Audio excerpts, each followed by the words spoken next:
Bienvenue à tous, Maxence Singa ici et je suis très content de vous accueillir sur ce vidéo podcast Max de Sens. J'ai le plaisir aujourd'hui d'accueillir un ami, mais je ne vais pas dire tout de suite qui il est. Avant toute chose, si tu es nouveau sur cette chaîne et si tu es nouveau sur le podcast, n'hésite surtout pas à t'abonner. C'est important, pas pour que je puisse être classé, mais surtout pour que tu puisses suivre l'intégralité de ce que je vais t'apporter comme contenu parce que ça va être du très, très lourd. Et comme tu le sais, c'est important d'être inspiré pour devenir inspirant.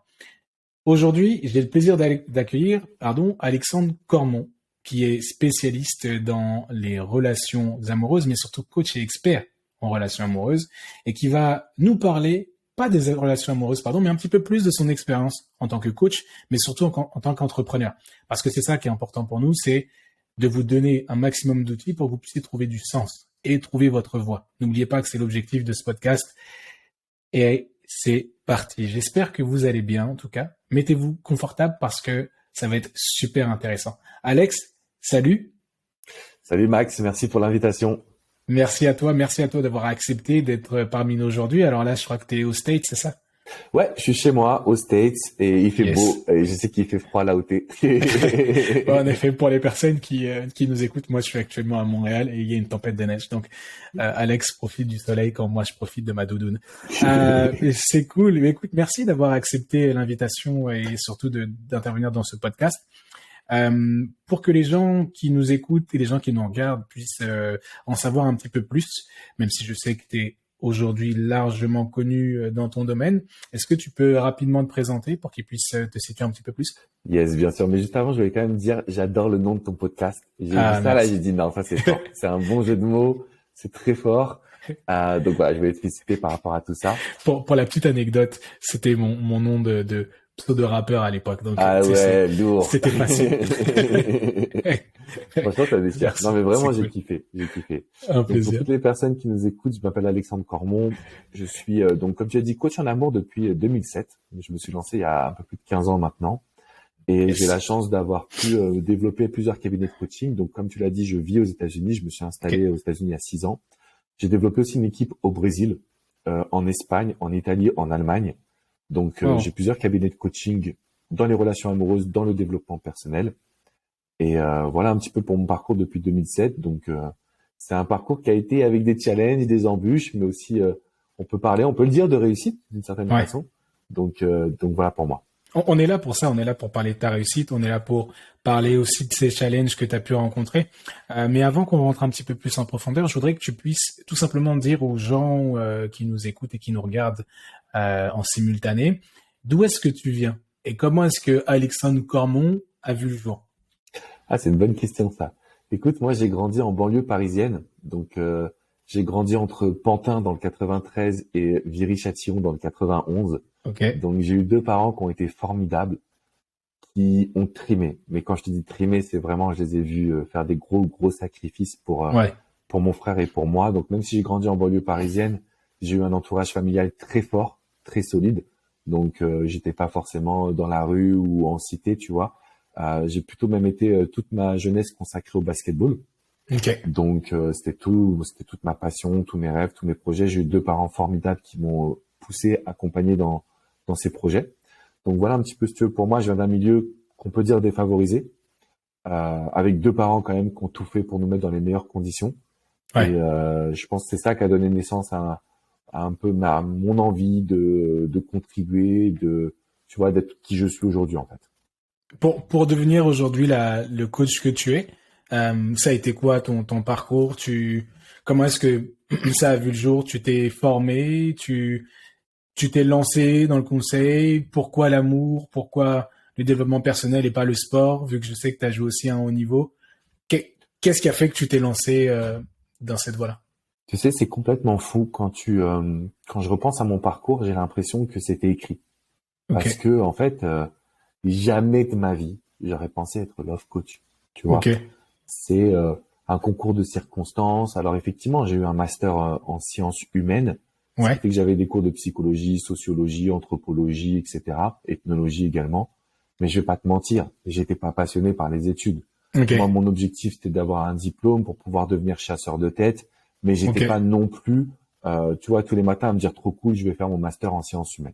J'étais un bon élève parce que j'avais des facilités, je pense, de mémoire, d'apprentissage, mais j'étais pas non plus destiné. Voilà, je me suis pas dit je vais devenir love coach. Par contre, Ok. pendant mes études, j'ai ouvert un blog pour partager justement mon apprentissage en termes de confiance en soi, en termes de, je vais utiliser le mot charisme, mais c'est plus sociabilisation, Ouais. relation sociale. J'avais vraiment à cœur de transmettre ce que j'avais reçu dans mon enfance en tant que basketteur, parce que j'avais un préparateur mental. Tu vois, j'avais des coachs également qui m'accompagnaient. Donc c'est ce que je voulais redonner, en fait, c'est ce que j'avais obtenu. Et de là, ça a eu un concours de circonstances, des visites, des gens qui m'ont posé des questions sur les relations amoureuses, hommes-femmes, et c'est comme ça que je me suis lancé. Donc c'est venu à moi d'une certaine façon. C'est ça qui est assez fou, c'est que c'est venu à moi et que j'ai pu réussir justement à profiter, à donner un coup de boost à ma carrière d'une certaine façon. Aujourd'hui, ta carrière de coach, elle s'est bâtie, comme tu disais, donc sur cette partie-là de toi qui a été découverte, si je puis dire, de par voilà une rencontre avec le développement personnel ou bien tout simplement l'envie de restituer, de redonner. Qu'est-ce qui s'est passé entre le coach, je dirais de l'époque, donc qui se lance, et les coachs d'aujourd'hui? Quel a été ton, je dirais, ton switch pour être du simple conseil à aujourd'hui un vrai entrepreneur qui développe ses activités dans, je dirais, dans le monde entier, si je puis me permettre. Mhm. Et ben c'est le même, Max. C'est un truc de fou, mais en fait, j'ai pas changé. Dans le sens où déjà, je suis resté le même. On parle du coach, mais on va revenir sur Alex entre guillemets. Je suis Ouais. resté la même personne. Tu vois, donc je suis très famille, très ami. Je suis toujours entouré des mêmes personnes depuis plus de 20 ans, 25 ans maintenant. Tu vois, j'ai pas changé de cercle social. J'ai pas eu une volonté de devenir riche pour justement Ouais. vivre des choses ou m'acheter des choses incroyables, parce que je garde un train de vie qui est très finalement modeste par rapport à ce que j'ai pu accomplir. Et ça me va très bien comme ça. Par contre, ce qui est assez fou, c'est que depuis que je me suis lancé sérieusement, donc malheureusement à la suite de la perte de mon papa, là c'est là où j'ai Ah. vraiment pris des responsabilités, où je me suis senti homme, coach, je me suis lancé Ah. sérieusement. Et ben en fait tous les jours je suis coach et tous les jours je travaille à fond et tous les jours du coup je suis entrepreneur. Donc en fait il y a rien qui a changé dans le sens où je me réveille et on peut utiliser cette expression de j'ai entre guillemets encore faim. Tu Ok. vois, j'ai encore faim de me dire comment je peux faire des meilleures vidéos, comment je peux m'améliorer, comment je peux aider telle personne. Tu vois, en fait, je suis vraiment, je pense, rentré dans une matrix où je cherche le résultat, l'évolution depuis mes débuts jusqu'à aujourd'hui de manière obsessionnelle, en fait. Tu Hmm. vois. Et donc, effectivement, je passais de coach à entrepreneur parce qu'aujourd'hui, j'ai la chance d'avoir une équipe qui est montée jusqu'à 100 personnes. Aujourd'hui, on en a un petit peu moins. Mais voilà, au niveau international, on est à 100 personnes dans le groupe. Euh, mais tout ça, c'est arrivé parce que tous les matins, je me réveille avec la même ferveur, la même envie, les mêmes désirs, tu vois, la même motivation, on va dire. Tu donnes des mots qui sont super intéressants et je me permets de rebondir dessus. Tu parles de ferveur, de désir, d'obsession. Tu parles aussi je dirais, de détermination indirectement aussi. Mhm. Est-ce que tu penses que ces éléments-là sont des éléments essentiels ou du moins c'est des éléments qui sont je dirais, le vecteur de ta réussite? Tu penses que pour pouvoir réussir, il faut avoir de l'obsession? Alors, je vais peut-être me faire des ennemis, mais je vais dire oui et dans n'importe quel domaine. Ok. Moi, j'ai la chance d'accompagner des personnes qui ont réalisé des choses extraordinaires Ouais. dans plein de domaines. Ils sont obsédés, tu vois, c'est obsessionnel, euh, tout en gardant un équilibre. Tu vois, c'est-à-dire que Ok. moi, j'ai pas voulu me retrouver non plus tout seul, tu vois, sans vie de famille, en délaissant les gens que j'aime, etc. Ouais. C'est-à-dire que je continue d'avoir mes passions, je continue d'avoir une vie, je continue d'avoir mon entourage, je continue de prendre soin le plus possible des gens que j'aime. Mais je te mentirais si je te disais, ah, je suis pas obsessionnel, non, j'ai juste fait ça, j'ai lu un petit bouquin, et puis tout ça. Non, j'ai potassé, je travaille comme un fou. Tu vois, là, on est samedi et pourtant on fait le podcast tous les deux. Ouais. Donc, j'aime ce que je fais. Ça n'enlève rien au fait. Hein. J'aime ce que je Ouais. fais. J'ai pas l'impression de travailler, mais c'est de façon obsessionnelle. Ouais. J'ai bien aimé quand tu as dit j'ai pas lu un bouquin et je me suis lancé. Moi, j'aime bien parler de ça aussi aux gens, des livres que je lis pour transmettre de la valeur, pour dire bah tiens un petit peu comme toi au début, bah je restitue, je donne. Et puis après ça a pris une autre tangente, donc je me suis formé au coaching, j'ai eu la chance de aussi te demander conseil sur certains aspects pour pouvoir aussi m'améliorer dans ce sens, etc. Mais ce que je trouve aussi intéressant, c'est de dire que tu as eu un espèce de boom des coachs qui est apparu avec, tu sais, je dirais le Covid et toute cette période un petit peu difficile qu'on a tous vécu, où les gens se mettaient à dire, bah, j'ai lu un livre et aujourd'hui je suis coach. On a parlé de passion, on a parlé d'entrepreneuriat, on parle de plein de sujets. Est-ce que tu peux juste mettre en alerte les gens qui aujourd'hui vont utiliser, je dirais, la facilité de dire, bah, je lis un livre, donc du coup, here I am, c'est comme ça que je suis, et du coup, je vais vers les gens pour leur dire. Est-ce que tu peux leur dire qu'il y a quand même un process, que le développement personnel, la recherche personnelle, l'étude intrinsèque, ça reste un process, et après, tu peux restituer, parce qu'il y a parfois des gens qui, à mon sens, ne se nettoient pas, ne travaillent pas assez sur eux, mais qui se lancent dans je vais accompagner quelqu'un. Comment est-ce qu'aujourd'hui, toi, tu mets en garde aussi les gens que tu accompagnes, parce que c'est des gens qui veulent aussi réaliser des choses, je pense, qui sont dans l'urgence de la situation, qui vivent le fait de se dire c'est urgent pour moi. Je sais que toi, tu t'étais spécialisé dans tout ce qui était récupérer son ex, la dépendance affective, qui est un sujet aussi très, très, très important.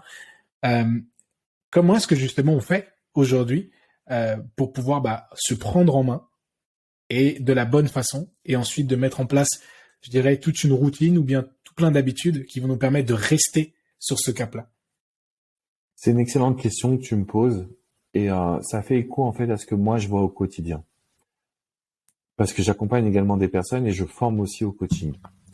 Et en fait, il y a deux éléments. Il y a les personnes qui ne se sentent jamais suffisantes. Donc là, on pourrait parler du syndrome de l'imposteur.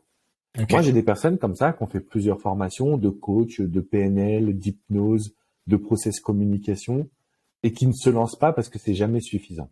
Donc, il y a aussi cet autre effet pervers à l'opposé qui est « je ne me sens pas suffisamment légitime ». Et ça, c'est quand même quelque chose qu'il faut adresser. C'est qu'aujourd'hui, le coaching, ça passe beaucoup par la pratique. Et donc, si on ne se sent pas totalement légitime, il suffit de pratiquer. Pour prendre confiance en soi, tout bêtement. Le deuxième élément que tu veux transmettre, je pense que ces personnes-là ne se considèrent pas comme coach, mais se sont lancées pour l'argent. Parce qu'il y a eu un mouvement qui s'est démocratisé en disant, voilà, tu peux vivre d'Internet très facilement, tu peux gagner ta vie, tu peux remplacer ton boulot par, du coup, le fait de donner des conseils en amour, en business, en X ou Y. Et donc, effectivement, il y a eu une explosion aujourd'hui de personnes qui ne sont pas coachs, et c'est OK, moi, j'ai pas de problème avec ça, mais qui se sont lancées pour les mauvaises raisons. OK. Et à ces personnes-là, je vais leur dire, aujourd'hui, si vous voulez, on va prendre une expression qui est un peu controversée, mais si vous voulez faire de l'argent, OK? Si vous voulez vivre d'une activité qui n'est pas avec un patron qui va vous faire chier sur le dos et qui va vous casser la tête et que vous allez finir en burn-out. Ma phrase que je donne à ma communauté, c'est chercher à créer, inspirer une communauté.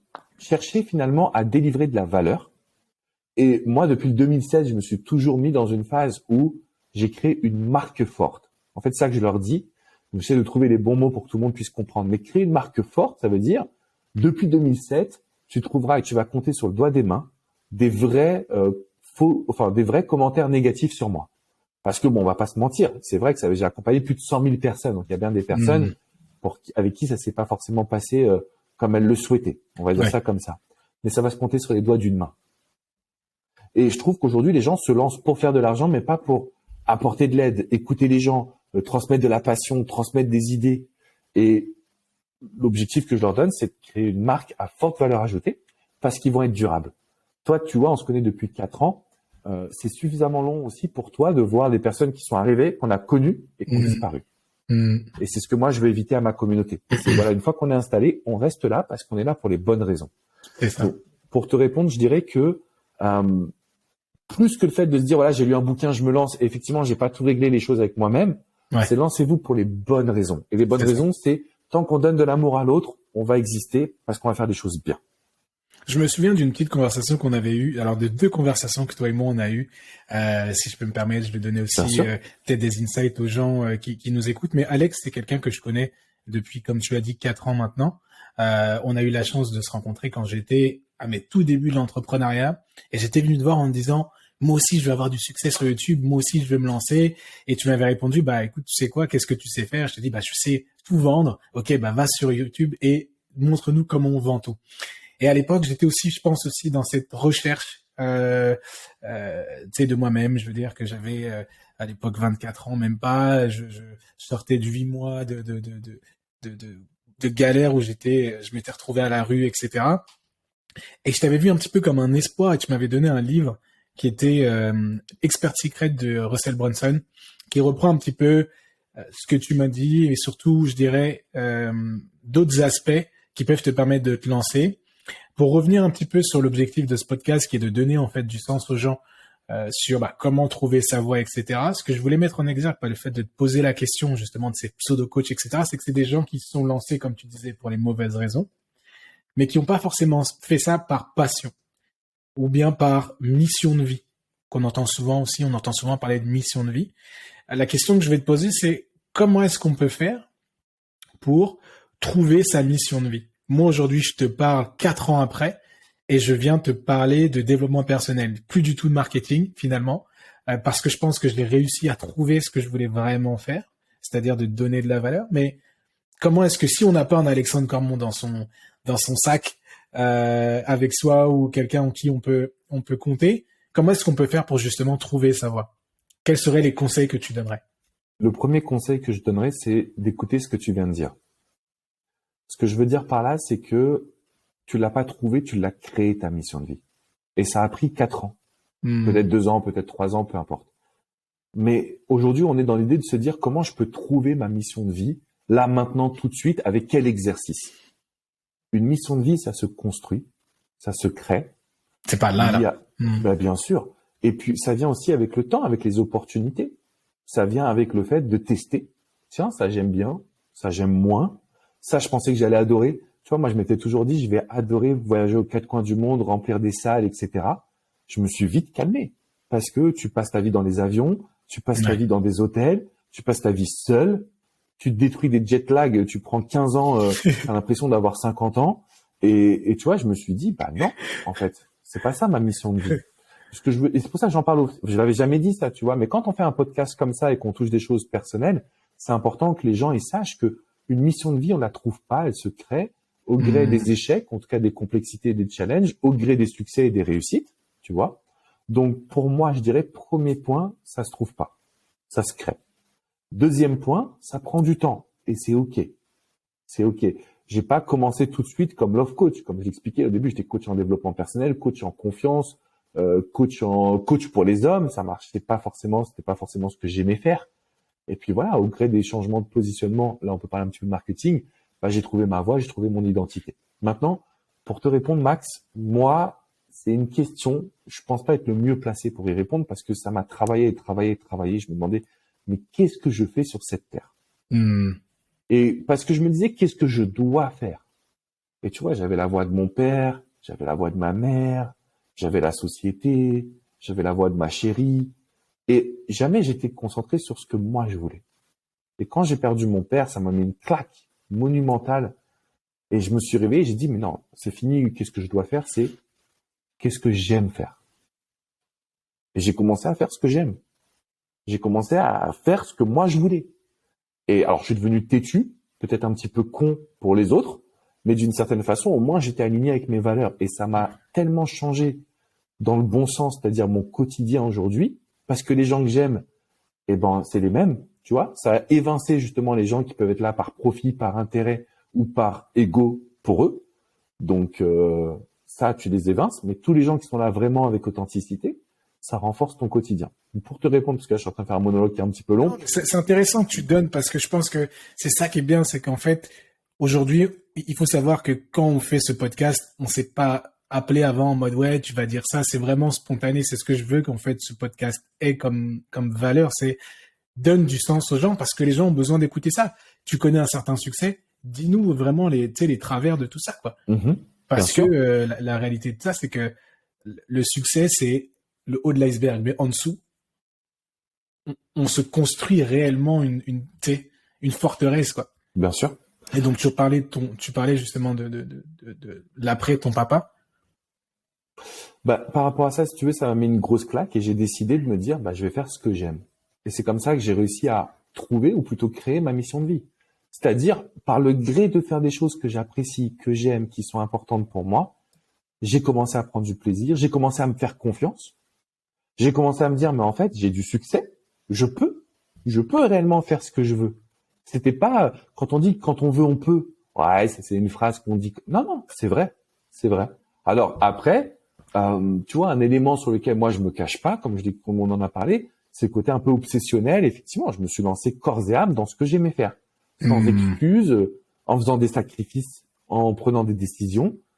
Mais aujourd'hui, je Qui regrette sont rien pas du toujours tout. faciles. Voilà. Bien sûr, bien Quel, sûr, tu quel- quel- quel a dois. été, quel a été, on met le doigt dessus, mais quelle a été pour toi la plus grosse décision que tu as dû prendre à date? Même si je pense qu'il y a plusieurs décisions importantes que tu prends quand tu es entrepreneur, mais une décision qui a été difficile à prendre, mais qui a vraiment orienté, je dirais, tout ce que tu as pu faire aujourd'hui. Écoute, ça va sonner présomptueux, mais j'ai eu aucune décision difficile. Ok. Tu vois, c'est-à-dire que moi, je suis déterminé. Je sais où je vais, je sais que je vais y arriver, et je sais que finalement, dès qu'il y a un obstacle, on arrive à le surmonter. Je dis pas que c'est facile, hein. Je te dis pas que j'ai pas de nuit blanche et que j'ai pas eu des moments de down, etc. Mais je suis extrêmement déterminé. La décision la plus difficile a posteriori, ça a été de venir vivre aux États-Unis. Hmm. J'avais tout en France. J'avais une Hmm. communauté, j'avais un métier, j'étais indépendant financièrement, j'avais ma famille, j'avais mes amis.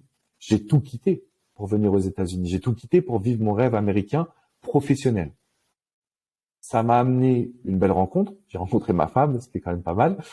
Euh, mais je te cache pas que, tu vois, là, on fait le coaching, mais tu sais que j'ai eu le Covid il y a la semaine dernière. Ouais. Quand t'es mal, t'es dans ton lit, tu te dis, mais s'il n'y a pas ma femme aux États-Unis, j'ai J'ai personne. personne. Et Exact. ouais. On va pas se Exact. mentir, je vais pas, j'ai personne. Mes Ouais. proches, mes frérots, comme tu vois, les amis qu'on appelle les frérots, ils sont tous en France. Ouais. Tu vois, si j'ai pas ma femme ici, est-ce que je serais pas rentré en France? Tu vois, bon, il y a plein de questions pour philosopher, mais en gros, pour te dire la décision la plus compliquée a posteriori, parce que quand tu prends la décision, tu dis, ouais, je pars aux États-Unis, je vis mon rêve américain, Ouais. je vais y aller, je vais challenger, et j'ai réussi. C'est ça qui est fort, c'est que j'ai réussi aux États-Unis. Mais Hmm. est-ce que j'ai vraiment réussi si t'es pas avec les gens que t'aimes? Voilà, donc j'ai la chance de pouvoir faire venir mes potes, ma famille, comme je veux d'une certaine façon. Heureusement. Sinon, je pense que je serais rentré en France. Donc, pour te répondre à la Ça a été plus posteriori, ma fun. plus grosse décision, ça a été celle-ci, quoi. L'importance de la décision et du mouvement, moi, je pense que je l'ai vécu avec aujourd'hui le fait de venir m'installer à Montréal. J'ai eu aussi un petit peu le même, je dirais le même ressenti, tu sais, c'est de dire que, bah, tu sais, je vais m'installer dans un pays que j'ai toujours rêvé finalement de m'installer, tu sais, de découvrir un petit peu ce que c'est que de sortir de sa zone de confort. Tu repars à zéro, feuille blanche, et tu construis tout de A à Z. Mais il y a des moments où je me sens fucking seul, quoi. Il y a des moments où je me dis, putain, enfin, ok, c'est cool. Pareil, je suis avec ma compagne, ça se passe super bien. Je lance tous mes projets. Ok, ça fuse. Mais le plus difficile, c'est de dealer avec soi-même. Et je pense que ça, quand tu mets le doigt dessus et que tu es capable de dire, bon, bah, en fait, finalement, je m'affronte au quotidien, c'est là que tu commences à avoir, tu sais, ce qu'on appelle l'essence de vraiment ce que tu veux faire. Parce que quand tu es confronté à toi-même, finalement, on finit par dire que c'est là que tu te rencontres. Et je me souviens que ma mère me disait, quand tu vas partir, mon fils, la seule chose que je peux te dire, c'est pars à ta rencontre. Et je trouvais ça super beau parce qu'au final, tu te dis, c'est vrai, la difficulté de laisser son confort pour pouvoir aller chercher un autre confort, mais que tu connais pas vraiment, c'est un sacré move. Euh, on va encore parler une dizaine de minutes sur justement tous ces différents aspects. Je sais que toi, t'as écrit un livre qui s'appelle Écris ta légende, pour que les personnes puissent le voir juste là si vous êtes en vidéo sur YouTube. Sinon, bah, vous pouvez regarder pour les personnes qui nous écoutent sur Amazon, la Fnac, Écris ta légende d'Alexandre Cormon, où tu parles de 3 piliers qui ont changé ta vie. Et je vais par exemple parler du premier pilier qui est le pourquoi, que j'ai trouvé super intéressant. En quoi est-ce que savoir qui je suis est important? Ah ouais, le premier pilier, c'est le qui suis-je. Euh, En fait, 3 piliers pour moi, c'est mon parcours, hein. Donc c'est un livre un peu, c'est pas pour dire ouais, c'est ma vie, j'ai réussi, etc. Mais c'est plus pour par quoi je suis passé. Et je pense que beaucoup de personnes, maintenant que je fais du coaching, enfin maintenant, depuis que je fais ce coaching-là, développement personnel, amour, relations sociales, je me suis aperçu que beaucoup de personnes ne se connaissent pas, ça veut dire ne connaissent pas leurs qualités. Et en fait, le qui suis-je, c'est de savoir justement qu'est-ce que je vaux, quelles sont mes qualités, qu'est-ce qui est important pour moi, et d'ouvrir les yeux sur notre valeur. Et l'exemple que je peux prendre, tu vois, pour faire très rapide là, pour en parler, c'est le jour où on se rend compte de tout ce qu'on a traversé. Le jour où on se rend compte de tout ce qu'on a traversé, on se dit, mais en nous, on a une vraie force. C'est-à-dire ce que je voulais qui me faisait peur, mais c'est du pipi de chat comparé à ce que j'ai traversé. Et donc, c'est cette compréhension de qui je suis qui permet, tu vois, de très vite avoir le contrôle et de très vite se sentir bien. Quand je me rencontre pour la première fois, j'ai 25 ans. Je suis papa. Je suis devenu propriétaire. Et surtout, je me dis, en fait, c'est possible. Mais pendant cette phase, justement, d'introspection, comme on peut appeler ça une phase d'introspection, il se passe des choses avec lesquelles tu dois dealer. On est d'accord? Justement, parlons-en un petit peu. Comment est-ce qu'on deal avec certaines choses qu'on a pu faire aussi? Ou bien d'où on se rend compte, par exemple, j'ai pris une voie qui n'était pas la mienne, bon, j'ai fait ce mouvement-là, j'ai fait ce choix-là, mais aujourd'hui, j'en suis pas forcément fier, etc. Comment est-ce qu'on est capable de passer outre pour pouvoir s'établir et poser des vraies fondations? Parce que je pense que c'est aussi quelque chose qui est important, c'est d'avoir de bonnes fondations, parce que l'objectif de savoir qui on est, je pense que c'est pour ça aussi. On vient souvent me voir pour me dire, tiens, tu veux me faire bouger, c'est bien, sauf que si j'ai ça en face de moi, comment est-ce que je fais pour vraiment l'accepter et passer à autre chose? C'est une question qui est profonde, celle-ci. Hein. C'est une question qui est profonde. Écoute, je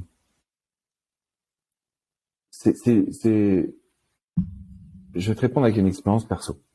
En fait, quand j'ai perdu mon père, ça m'a mis une grosse claque parce que il y a eu des situations, tu vois, tu te remémores toujours les choses qui vont pas. Ouais. Et par exemple, il y a eu un moment donné où j'ai fait un sacré mauvais match de basket et c'était un match important et à la fin, il m'a dit, par exemple, tu m'as fait honte. Tu vois. Okay. Et bizarrement, en fait, c'est cette phrase-là qui te reste en tête quand il part.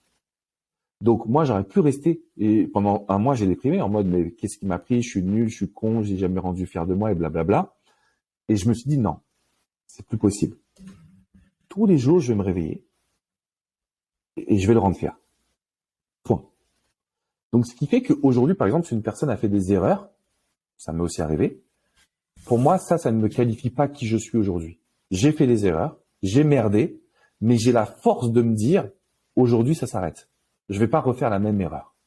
Et donc, ce qui compte, en fait, c'est de voir à demain. Si demain, je me réveille en me disant, je vais croquer la vie à pleines dents, je vais donner le meilleur de moi-même, je vais rester focus sur mes objectifs et je vais faire le bien autour de moi, je suis en mesure de contrecarrer mon passé. Je suis en mesure de quitter la culpabilité pour me dire ce qui compte, c'est là, maintenant, tout de suite. Et donc ça a été le cheminement par lequel je suis passé. Comment, pourquoi, où, ça va être un peu difficile de détailler pour être honnête. C'est juste qu'il y a eu un déclic, il y a eu un moment donné où je me suis dit, en fait, ce qui compte, c'est là, c'est maintenant. Je peux pas revenir sur ce que j'ai fait et je fais des erreurs encore aujourd'hui. On peut pas revenir sur l'erreur. Par contre, je me suis fait une promesse, jamais 2 fois la même erreur. Et du coup, il y a une philosophie d'un bouquin d'un Américain qui s'appelle Evan Carmichael. Quand je l'ai rencontré, ça a fait beaucoup de sens. Son bouquin, c'était Built to Serve.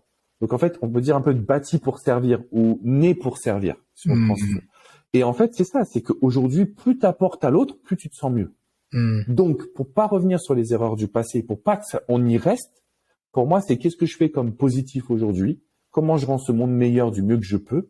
Et d'une certaine façon, comment je rends mon père assez fier pour me dire que ce qui s'est passé n'est plus important. Ce qui compte, c'est maintenant, tout de suite. Aujourd'hui, tu penses qu'il est fier? Franchement, je pense que s'il était là, il serait fier.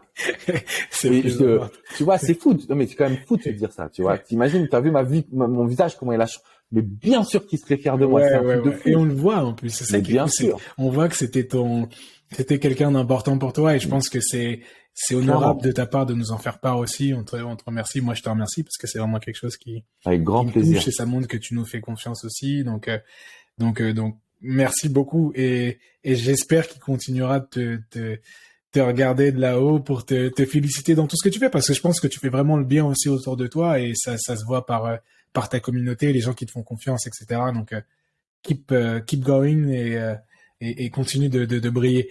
Je vais Merci. attaquer. Excuse-moi, je veux juste te couper là-dessus, ça te dérange Ouais, pas. bien Juste sûr. parce que j'ai une précision, tu vois. Ouais, En fait, on parle justement de sens, de mission de vie, de ouais, trouver ce qui nous correspond.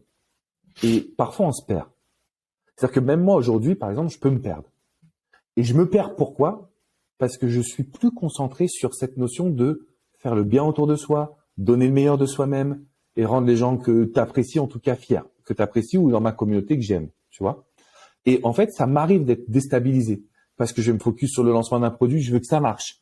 Parce ouais. que je veux me focus sur la qualité esthétique, entre guillemets, d'une vidéo, mais plus sur le fond essentiel, justement.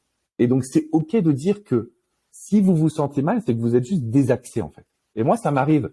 Et pour me réaxer, je me recentre sur qu'est-ce qui est important pour moi. Juste cette notion de pourquoi est-ce que je le fais, en fait. Donc voilà, je voulais juste revenir là-dessus parce que c'est un Non, truc mais sur lequel parfois je suis désaxé.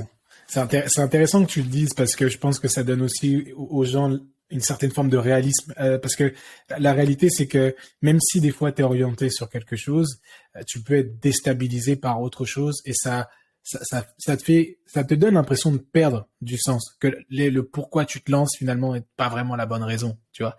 Quand j'ai voulu créer ce podcast et quand j'ai voulu me lancer sur YouTube, je me suis posé un tas de questions.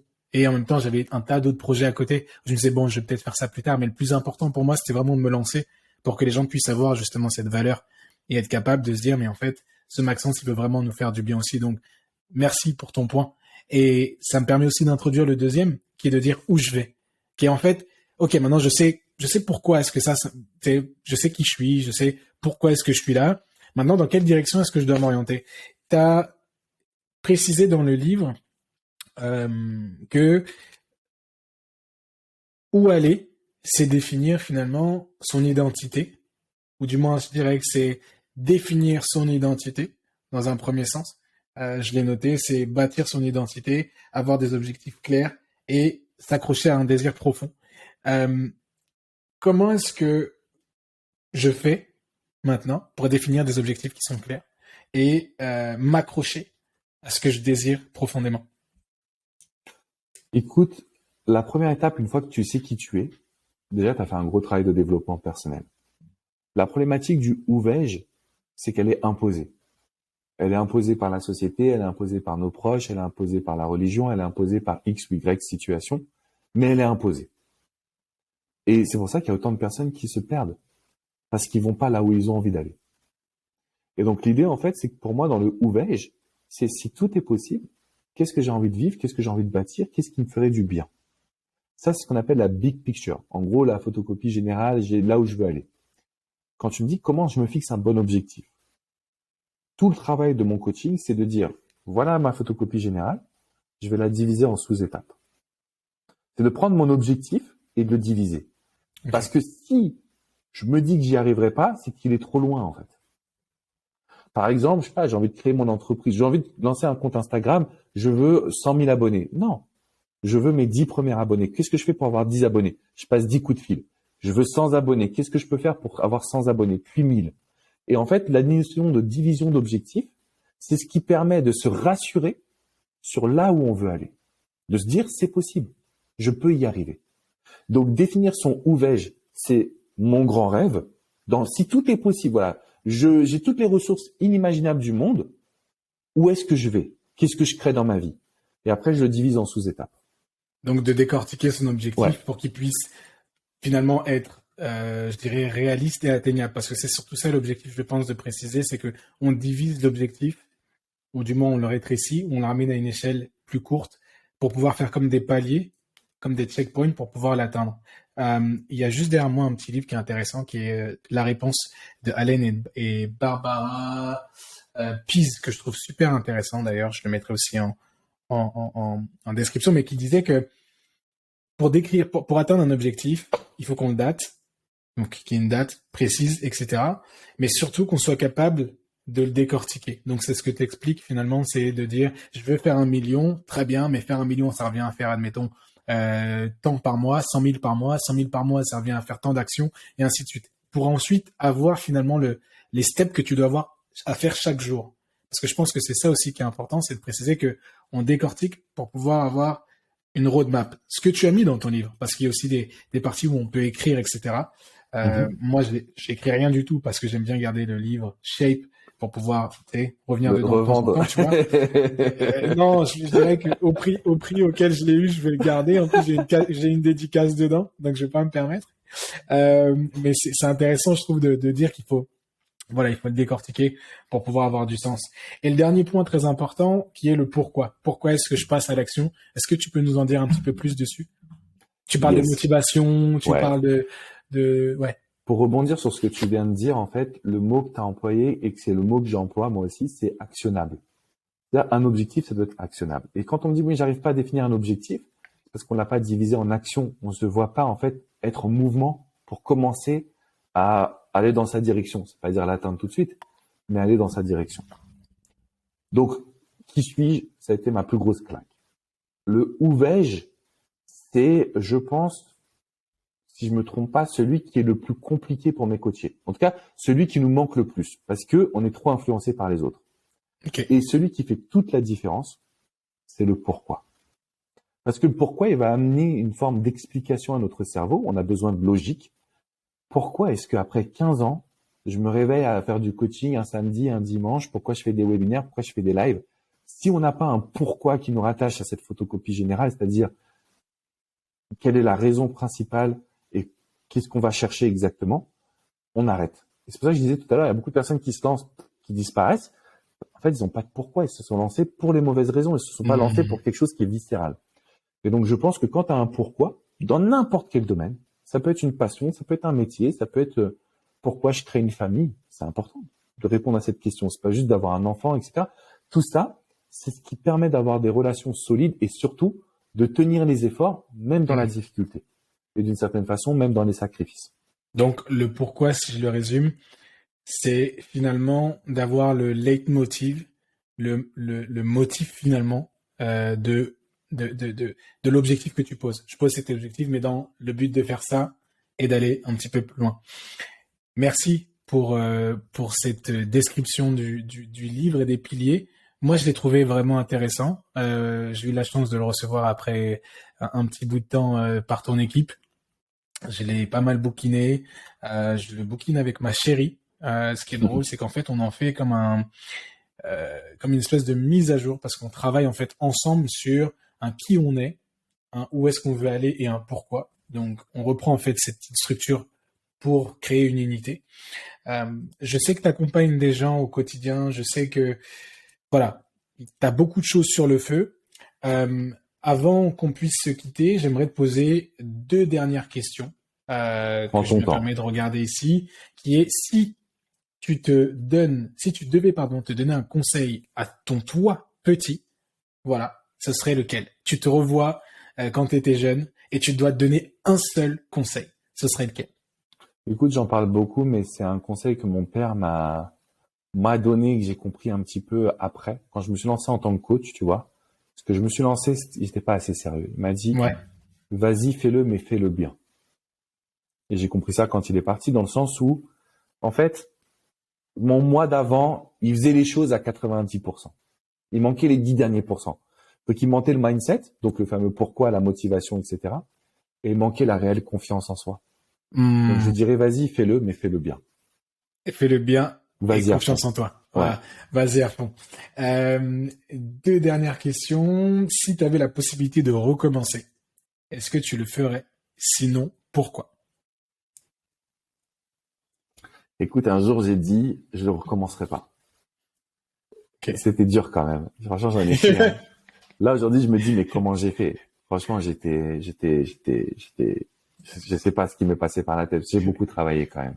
Ouais. Donc, si t'as à refaire, c'est difficile parce que tu sais, quand t'es arrivé au truc, tu te dis, bah, j'ai quand même sacrifié tout ça, mais en même temps, j'ai une vie qui est incroyable comparé à ce que je pouvais avoir auparavant, d'un point de vue possibilité, on va dire. Donc, avant, je disais non. Aujourd'hui, je pense que je le referais. Ouais. Tu le referais. Ouais, okay. Je me rends compte quand même des avantages que j'ai. Je me rends compte de de la qualité de vie que j'ai, tu vois. Ok. Je me rends compte que j'ai des possibilités que je n'avais pas avant. Donc oui, je pense que je referai. Bon, c'est bon ça. Et ensuite, parmi une liste de choix que je vais te poser, que je vais te soumettre, pardon, tu vas devoir choisir la réponse et me dire pourquoi. Alors, il n'y a rien de très tricky, c'est pas un prank, mais c'est pour avoir une approche un petit peu différente pour conclure ce podcast. Et c'est une petite routine que j'ai, c'est de poser cette question, en fait, aux invités. Alors, si tu as le choix entre répondre à la question suivante, sur une échelle de 1 à 10, à combien, pardon, estimes-tu ta chance? Qui gagnerait un combat entre Spider-Man et Batman? Comment convaincre quelqu'un de ce que l'on veut faire lorsque cette personne n'est pas d'accord? Apprends-moi quelque chose en 5 minutes que je ne connais pas ou que je ne sais pas. Quelle est la chose la plus drôle qui te soit arrivée récemment? T'as le droit. T'as 5 choix, tu choisis. Je voudrais choisir la question qui me correspond le plus, c'est ça? Ouais. Tu peux me répéter juste la première, s'il te plaît? La première, c'est sur une échelle de 1 à 10. À combien est-ce que tu estimes ta chance? Écoute, je vais prendre celle-ci. Ouais. Donc sur une échelle de 1 à 10. Je dirais que la chance, je la mettrais à 5 sur 10. Ok. D'accord. 5 sur 10, pourquoi? Parce que il y a une part de chance et il y a une part de provocation de la chance. Hmm. Tu vois? 5 sur 10 parce qu'en fait, j'ai eu des parents formidables. Et ça, c'est que la chance, mec. Ça, il n'y a pas à dire. Franchement, regarde, je suis né en France, donc j'ai de la chance. De Ouais. deux parents formidables, j'ai eu de la chance. Ouais, c'est vrai. Milieu défavorisé, mais ça, tu t'en fous en réalité. Ouais, T'as des c'est parents. vrai. Vaut mieux avoir deux parents formidables dans un milieu défavorisé que deux parents difficiles dans un milieu aisé. Et c'est vrai, c'est vrai, Après, tout le reste, je l'ai provoqué. c'est vrai. Et c'est pas autant de dire ça, hein. C'est vraiment pas, je le dis parce que je me suis battu pour. Ça n'a pas été facile. Et si j'ai eu un échec, c'est de ma faute. Franchement, c'est que j'ai merdé à un moment donné. Donc, la chance se provoque. Et toutes les personnes qui vont dire, par exemple, voilà, bah oui, mais moi, j'ai pas eu deux parents extraordinaires, il te reste quand même encore une marge de pouvoir créer ta vie sur mesure, en fait, tout simplement. J'aime beaucoup cette approche que tu as. Et surtout, je voulais te remercier pour tout ce que tu nous as donné et l'humilité.